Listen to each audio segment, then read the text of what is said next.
I have a really interesting guest with me today. He's a fellow police officer. He's a police trainer. We've known each other for decades, but he is so much more. He's an entrepreneur. He's a PhD, and he's just an absolute expert in our field. And I wanted to bring him on today because I thought his expertise would help answer so many of the questions that so many of us have about police use of force and police training. Roy Bedard, welcome to the show. Well, thanks for having me. Happy to be here. So let's get right into it. There is so much talk about police use of force and much of it negative. Why can't cops shoot a gun out of somebody's hand? And why do we have to use deadly force on somebody with an edged weapon? And how much time are we spending training? There's so many things. Let's get right into that. And why is there so much talk about police use of force? Well, I think it's because there's more attention called to it. Very negative consequences in society tend to attract attention, and they should. And there were times where, those things were, I think, relegated to just simple discussion around the water cooler. But today we have them on video, so we can not only talk about it, but we can analyze it, even if we don't know what we're looking at. And so I think as people sit around analyzing, in particular with hindsight or confirmation bias, usually underpinning most of the theories that people come up with, it sort of exacerbates some of the problems that we're seeing in the field and takes on legs of its own. And so we are really dealing with an information society. We knew this was coming. Some of it good, by the way. I don't want to make it sound like it's all bad, but these are the somewhat negative consequences for law enforcement, I think, that are the fallout of people being, quite frankly, intrigued by law enforcement and what we do, and only capturing really the negative stuff. Why do you think people are so fascinated with American law enforcement? Well, I think it's interesting. As you know, I'm involved in the area of television production, in which we've tried to show law enforcement in a very real way, but in a very moderate way. We show the good with the bad. And I think those productions have helped law enforcement because Americans come to understand precisely how difficult a job it is. But because people are their own producers and they don't have the discipline, if you will, of showing a complete story, but really just a very small segment of a story, and usually a very negative one, it sort of jades the process. But it is more exciting. I mean, let's face it, some people sit around watching NASCAR waiting for a crash to happen. That's the whole purpose of being there, right? And I would submit to you that a lot of Americans may perhaps feel that way about law enforcement. I know as a street officer, you've experienced this. It's difficult to pull into a neighborhood with the idea to get out and wave and shake hands and not have somebody run up to you and say, "What's wrong? What's going on? Did something happen?" Because they're curious about that. It's far more interesting. If you say to them, "I'm just here saying hi and letting you know that I'm in the neighborhood," it's just such a turnoff. There's just nothing exciting happening. So I think the attraction to law enforcement, as it always has been, it has driven some of the earliest TV shows, the Cops and Doctors, where anywhere the tragedy can happen. Americans like to follow that. They want to be right on the cutting edge of knowing precisely what went wrong. And so I think we'll always be a magnet for that type of attention. And now we live in a world where every Facebook and Twitter expert, looks at police use of force, sometimes within, an hour of it happening. And I mean, in fact, you talked about confirmation bias, where everybody can look at our situation that we were involved in and say, well, obviously the cops should have done that. They should have done that. How frustrating is that for you as you're a trainer and you're also a human performance scientist, if you will. Talk about that and some of your frustrations with what we're seeing currently. So I think what's frustration is this notion of reasonableness, right? So when you try to tease apart subjective reasonableness, which all of us have, and objective reasonableness, which is really unique to a profession, these are people that have to follow policies that are trained in a particular way. They have a particular skill set. They're operating from a perspective and a perception that other people simply don't share, don't have. Why would they? They've never experienced anything like that. So the objective standards of law enforcement, which is what I'm answerable to as a scientist and as an expert in the area that has to testify to it, is often offset by the subjective reasonableness, the argument, if you will, of an individual who just simply thinks they know better without the benefit, as I said, of policy directives and training considerations and things like that. So again, I don't know, the purpose, I think, of these TV shows that we did was to try to get folks to understand that law enforcement is in fact a model. And of course it always can become a better model. There's always room for improvement, but it is a model. And I would submit to you today, we've done a pretty good job of that. There is, even though we are a decentralized law enforcement system here in the United States, there is no actual such thing as a national standard. There's no national group running law enforcement. And by the way, I think Americans want it that way. We've seen some terrible things happen when law enforcement gets nationalized throughout history. But we have done a pretty good job of being able to say, this is the way that law enforcement officers do things coast to coast. If you go to New York, for example, and you watch a high risk felony takedown of an automobile, and you go to California and watch the same thing, they look the same. They've never trained together. So the national standard that comes from things like sort of interacting with each other, conferences, right? Model policies from groups like the International Association of Chiefs of Police and the National Sheriff's Association. They've come to sort of an agreement, and this is the way things ought to be done in an objectively reasonable way.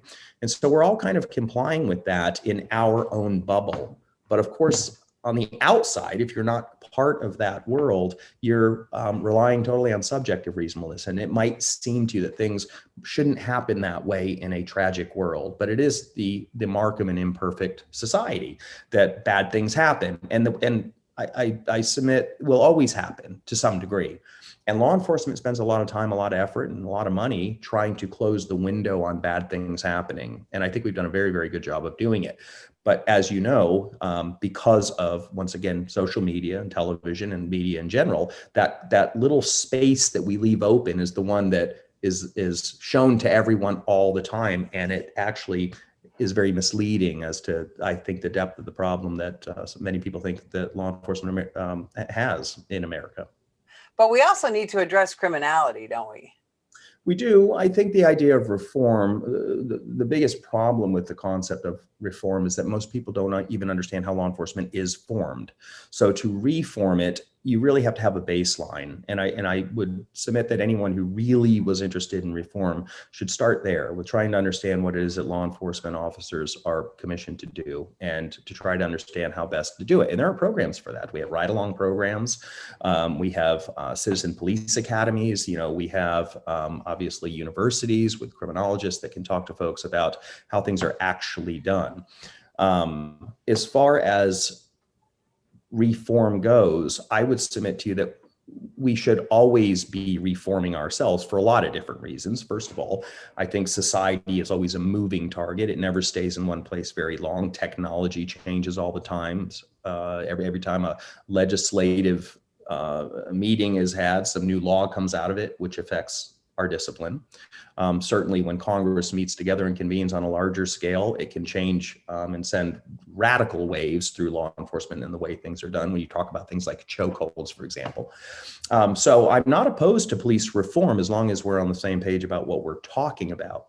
To round out your question, when it comes to police reform, we in law enforcement do understand that law enforcement sometimes has to take up for issues and problems that the people we police can't take up for themselves. When you start getting into, for example, mental illness, right?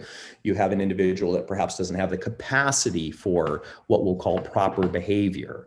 And law enforcement officers have to be aware of that. So they can't treat all people as a one size fits all. So now we start getting into areas of critical thinking. What am I dealing with here? Is this different than what I dealt from yesterday? It looks similar, but why is it different? And if it is different, what should I do differently about that? And so I think there's a lot of space in law enforcement for us to keep talking about that. And frankly, I think, you know, we may have to round out this conversation by talking about the next level of law enforcement, which is really cognitive training, because we're very good at skill-based training. But the cognitive training that we do, I'll talk a little bit about that if you want to direct me towards that question, is, I think, really in its infancy in our business and in most businesses, frankly. Teaching people how to think is much, much different than teaching people what to think. And in our business, I think as a paramilitary organization at our root, we have done a lot of teaching what to think. And that has sort of eliminated in some respects, our critical thinking capacities.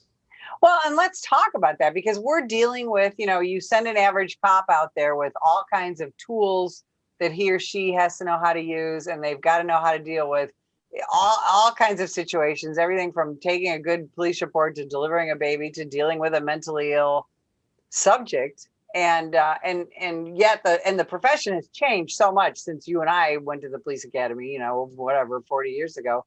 But talk about that cognitive processes when we're talking about the performance of an average police officer.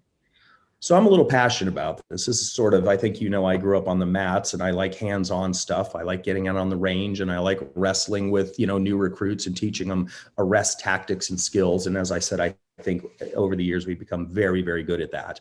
But this new dimension, my PhD is in human performance under stress. And so I really focus on how we operate in the kind of conditions that are often novel, things we've never seen before, things we've never expected, perhaps things that most people will never see. And so how does the brain work under those given circumstances? So it takes me back to rethinking the way that we think about cognition. Typically in law enforcement, and it may be a surprise to some people to hear this, we do a lot of rote training. So for example, when we're making cognitive decisions, we do what we used to call a shoot, no shoot scenario. We'd stand in front of a screen, be presented with a live scenario, and we'd make decisions on whether or not, or how we handled that event, whether or not we shot, we didn't shot, we used pepper spray, we didn't use pepper spray, we used de-escalating commands through verbal. And what was happening the entire time was the process of correction was going on behind us by our senior officer, which meant we were really conforming to what I'll call an older way of doing things. Well, eventually, when each instructor is teaching each new student, there's no movement progressively to a new place of thinking about things, because we're all in line with the older instructor's way of doing things. So in law enforcement, it's often said, well, we joke about it, that some trainers say, well, we do it this way because we've always done it that way. But it turns out the way we train it actually reinforces that. So we have to think about thinking and how we should think differently. And so I think the best way to think about that is in terms of some of the mental substrates and cognates that contribute to how we think. How do we strengthen, for example, neural networks?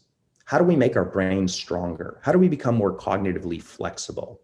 Because if we are able to make our brain stronger, think about it like a mental gymnasium. Think about it, for example, and again, we're very good at this.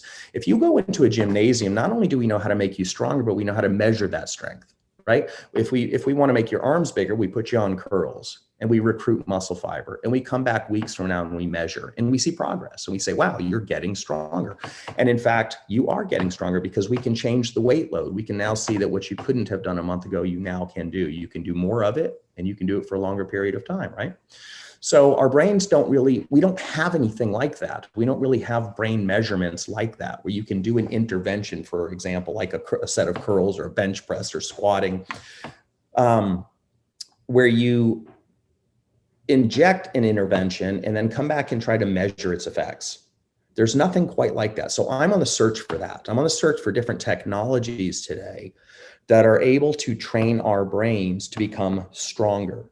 And so when you look at things like criterion validation, if you're going to do a PAT test, and I know I'm a little all over the board here, but I think it's easier to think about it like this. When you do PAT testing, physical assessment testing, you don't really go out and make arrests and examine whether or not the officer's capable. You do things like a series of push-ups, a 1.5 mile run, an obstacle course. Arguably, those things are not law enforcement.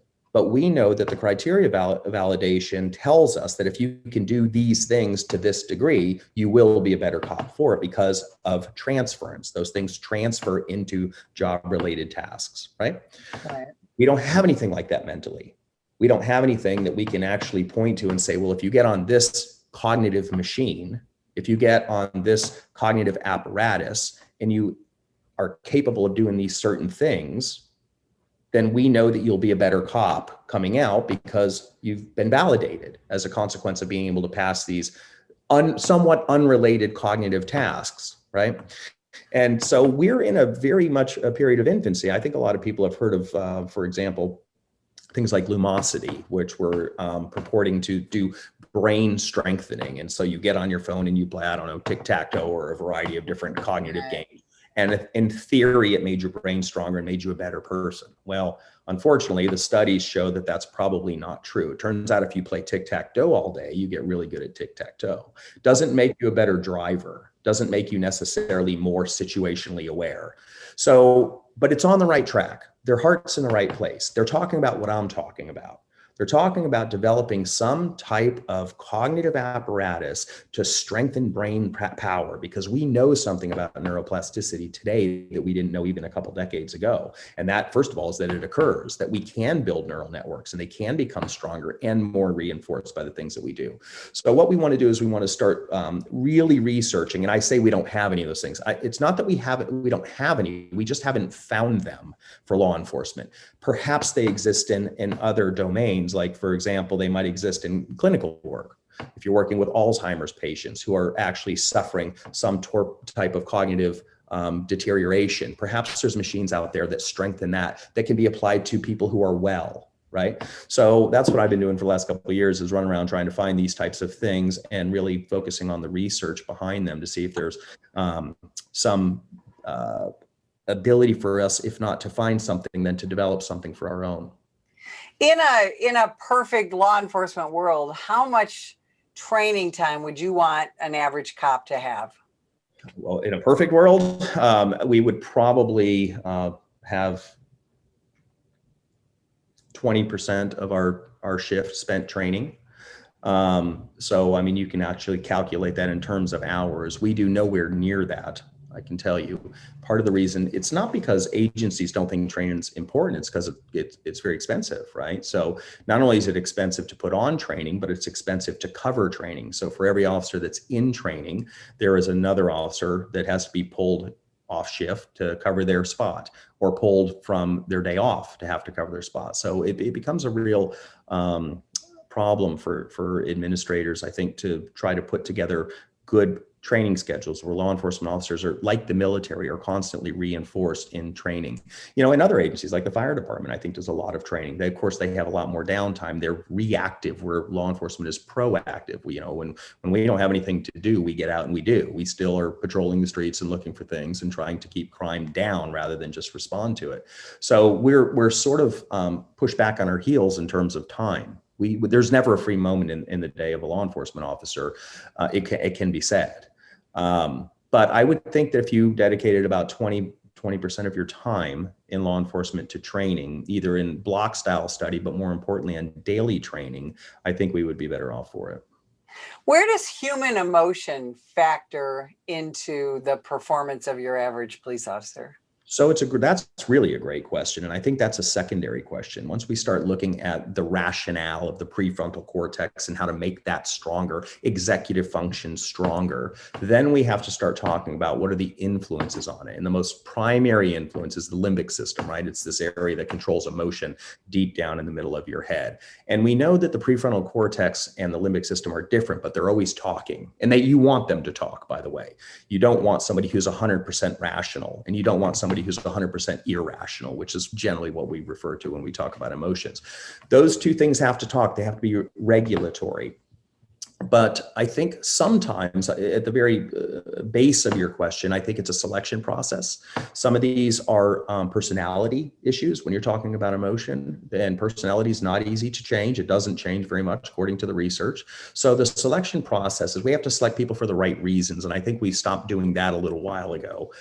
We have to have meritorious selection and not selection based on what color you are, what gender you are, how tall you are, how short you are. Those are ridiculous ways of selecting people that you're expecting to do a good job. But when you start looking at emotional IQ, for example, right, the ability for somebody to be able to sustain under stress and under duress, oftentimes is built into the fiber of their system. It can be developed, it can be enhanced, but if it doesn't exist in the very beginning, if somebody just flies off the handle as a matter of their personality, they just don't belong in this job. That doesn't make them bad people, I might add.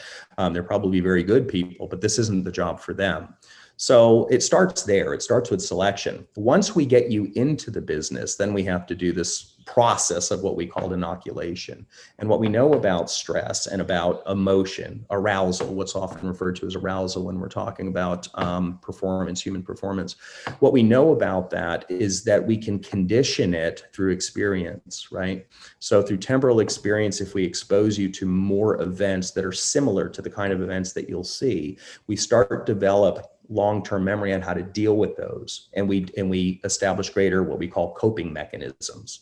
So we know that when we're faced with challenges that otherwise would arouse a person in a novel situation, law enforcement officers are no longer seeing this as a novel situation because they've seen it before in training, albeit it wasn't real. It was real enough to create solutions. So what happens is the long-term memory, after you start seeing it over and over, you get long-term potentiation. This builds these long-term memories that get stored in files.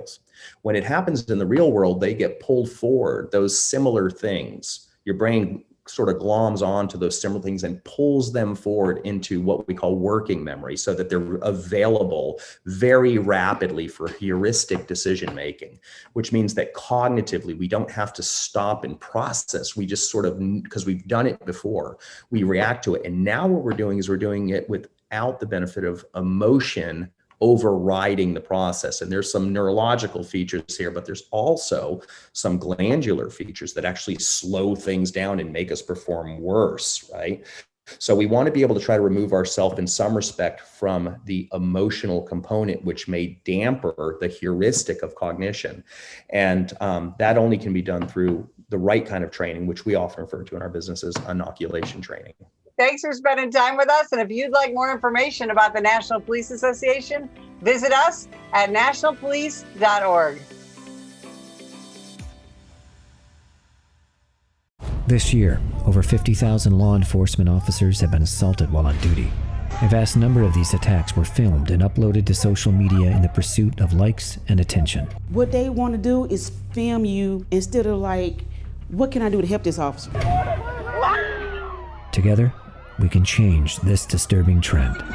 If that individual would have hit the right spot, it could have been it for me. Last time I would have saw my wife, my kids. I'm Mike Solon. Law enforcement officers need your support. If you see an officer under attack, then follow these simple steps in order to help. 1. Call 911 and give the officer's exact location. 2. Ask the officer if you can assist. If the officer accepts, then do whatever you can do to safely help. 3. If the officer declines, then start filming and be a good witness. It's time to stop filming and start helping.